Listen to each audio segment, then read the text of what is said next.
Hello and welcome to the Election Corner on One Man Think Tank. Today we're going to be discussing the May 2020 Senate election.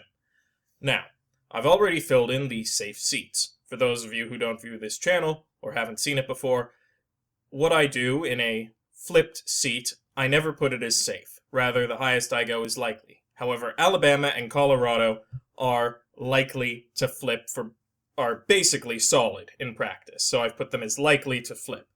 Colorado from Republican to Democrat, and Alabama from Democrat to Republican. In many ways, this is a realignment that's matching up with how the rest of the country is going. Alabama's not going to flip because right now the presumed Republican nominee of Tuberville is looking very strong, polling over 50% in many cases. And in Colorado, the Democratic challenger Hickenlooper, former governor, is polling over 50% in every poll. That is enough for me to say, okay, he's got this.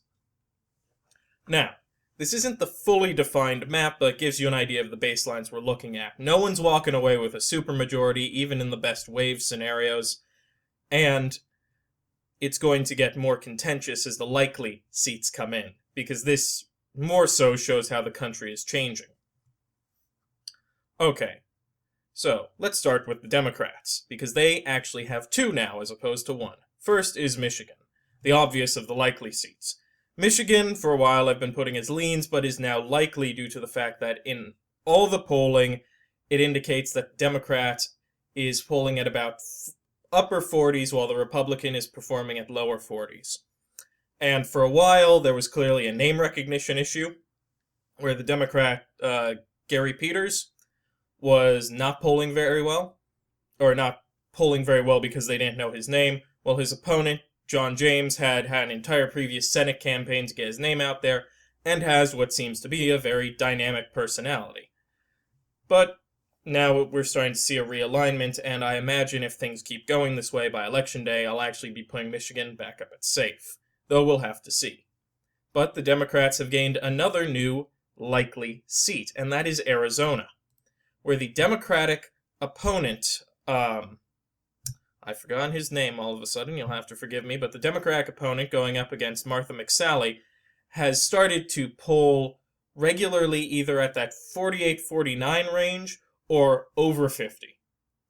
Now, this is a true likely as opposed to Colorado, which is kind of a fake likely. It's actually safe, but I don't want to say safe. Arizona is actually likely. I see it going Democrat as much as I see Michigan going Democratic. And that's a good chunk of the time. Martha McSally's popularity is dropping, and Arizona is turning more blue. I think appointing Martha McSally to this seat was the worst move the Republicans could have done. She had already lost one race and is now on her way to lose another. And the really annoying thing is, this guy's going to be back up for election in 2 years. No, this is his serious election. Never mind, ignore me. But he gets Arizona. Now, the Republicans, on the other hand, are should be less serious concerns for them and more warnings about the direction where the country is going. We'll start off with Alaska. Alaska is a likely seat because there is a decent independent opponent running against Sullivan, the Republican incumbent. Now, is he doing anything amazing to win? No.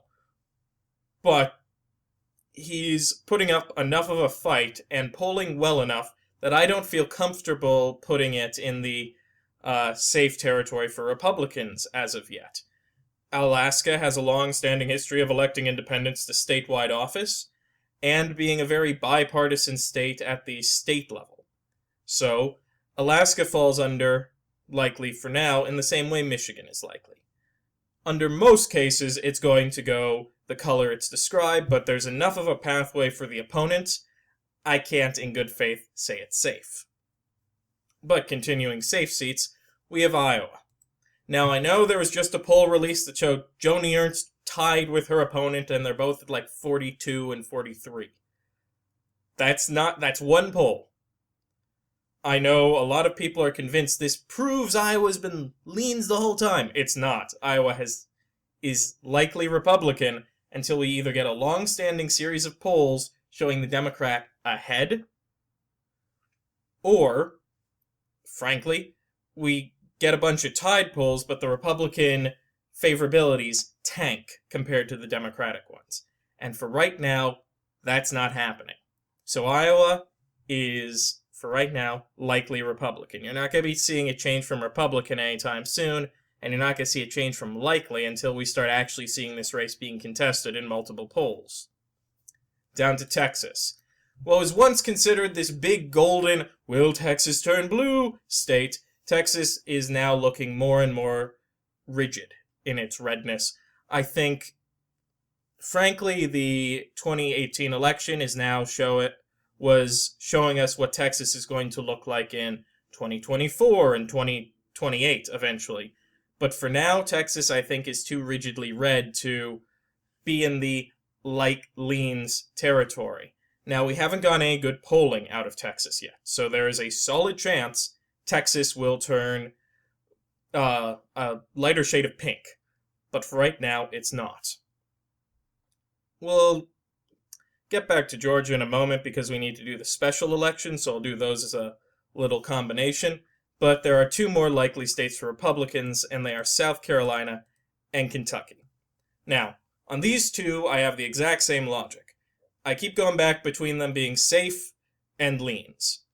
And after all the negative press Lindsey Graham in South Carolina and Mitch McConnell in Kentucky have been receiving, gonna be honest, that puts them in more danger. The fact that they're both starting to poll below 50%, high 40s, while their opponents are in the low 40s. That's good for them. And that means it's in Michigan type likely. But it means the states become likely. Because it shows that there could be an insurgent campaign against them. By the time we hit Election Day, much like Michigan, I could very well see these states going solidly red again. But for right now, they're in the likely category because in the lead-up, you got all this wiggle room.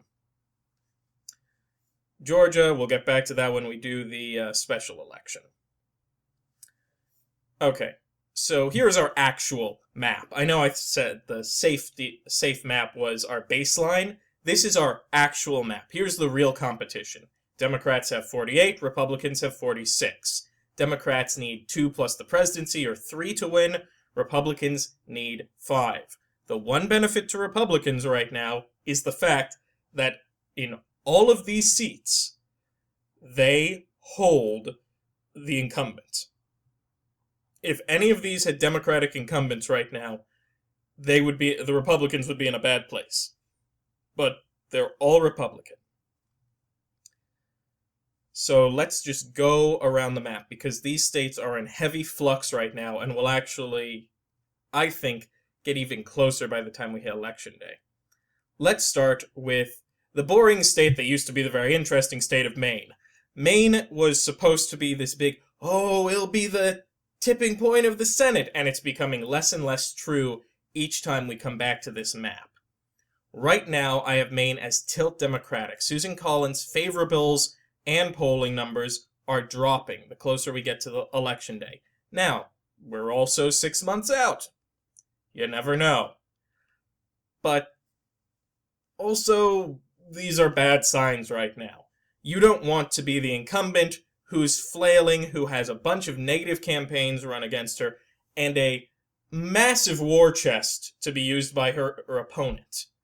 So, for right now, Maine is tilt Democratic.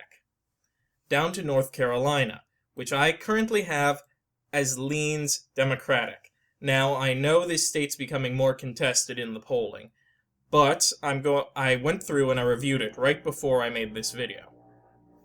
And the sheer and honest thing I can say is the only polls which don't have the Democrat in the lead are ones from Republican pollsters. Now, the Democrat isn't doing amazing. I think his name's Cunningham. I can't remember off the top of my head, but his opponent's name is Tillis. And he's pushing up there. He's mid-40s while his opponent is low 40s. And I'd say this goes to the Democrats 55% of the time, which is enough for me to put it as leans. Not to mention, there's going to be a powerful gubernatorial race which will encourage people to vote blue on the down ballot, given the fact that more and more people are not doing split tickets. Okay, Georgia. Georgia's getting interesting, because now it looks like we might actually have an idea who the opponent is, and we're finally getting a little bit of polling out. And for right now, I'm actually moving both of the seats. So the Georgia general seat is going to be leans, as is the Georgia special election seat. I was very conflicted about doing this, but we're starting to see polling coming out of Georgia indicating that Perdue, the one in the Republican senator in the general election, is not polling well. And he's for an incumbent. That's asterisk there. For an incumbent, he's not polling well. He's still in the lead, but it's not as much of a lead as you would think, and his popularities are steadily decreasing. I would say there's a solid chance we could see him completely torpedo before Election Day, but it's not a high chance. What's more likely is if you can get an inspirational Democrat in, they can boost up their own favorabilities and flip Georgia. The special election, on the other hand, I think this one's going to be going more and more red as we get closer to Election Day. Kelly Loeffner, who's in this big scandal right now, along with the other North Carolina senator who's not running, though you never know, he might have to leave after this, is in a big stock scandal. Basically, might have used the coronavirus to make a bunch of money, which isn't typically viewed as good. So that's really hurting her favorables. And from the looks of it, there's a strong Republican challenger who's going to overtake her and claim the Republican title for the runoff election. Because the way it's going to work is on Election Day, all of the candidates are going to be put on one big list, and everyone picks one when they go to vote, and the top two will be in a runoff election in January. So there's a chance this special election could turn into the deciding vote for who controls the Senate, but we'll have to see on that one. Because as we finish off this map, you're going to see why the special election's importance may only matter if Democrats don't take the presidency, if Republicans take the presidency. I mean, Kansas. Kansas, I really, in my gut, I want to put it as tilt blue, because I've seen Chris Kobach's career. It is a career of screwing up. But the polls don't indicate that, and we don't have many, and Kansas is a state that's supposed to be blood red at this point. So, for now, Kansas is tilt Republican against what I will consider my gut instinct. This could change, and probably will, once we have some polling, but for right now, Kansas is tilt Republican. And the last state, Montana, is a flip for the Democrats. We're starting to get a little bit of polling coming out of Montana, and it is showing that once you put Steve Bullock, the Democratic challenger, current Montana governor, soon to be former, in the ring, it gets a hell of a lot harder to win as a Republican. To use an analogy for those of you who aren't super into politics, Steve Bullock is to Montana what Joe Manchin is to West Virginia. Normally, they wouldn't do a statewide Democrat, but you know what? This one guy's cool for statewide office. We really like him. So, he gets to go up, is the thought of Montana. And given the fact that we've had one poll from a decent pollster come out of all of the polls we've received from Montana, that shows Steve Bullock ahead, I'm willing to put this as tilt. That is a massive swing from when they were doing generic Democrat and generic Republican. Sometimes name recognition can be one of the most helpful things in the world.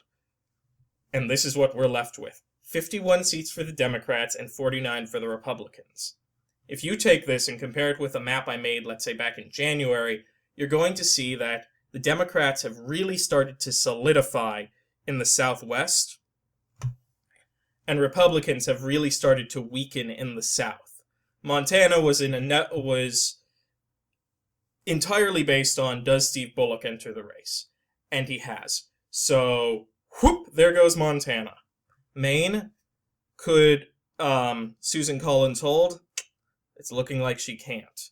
What we're witnessing is essentially a game of attrition. I think if we had had this Senate election January, after this January this year, Republicans would have held it. But now we're getting into the territory of it flipping more towards the Democrats, so we'll have to see how this looks as we get closer to Election Day. With that being said, if you liked the video, please leave a like down below and drop a comment, question, or complaint. I've seen a few people do that too.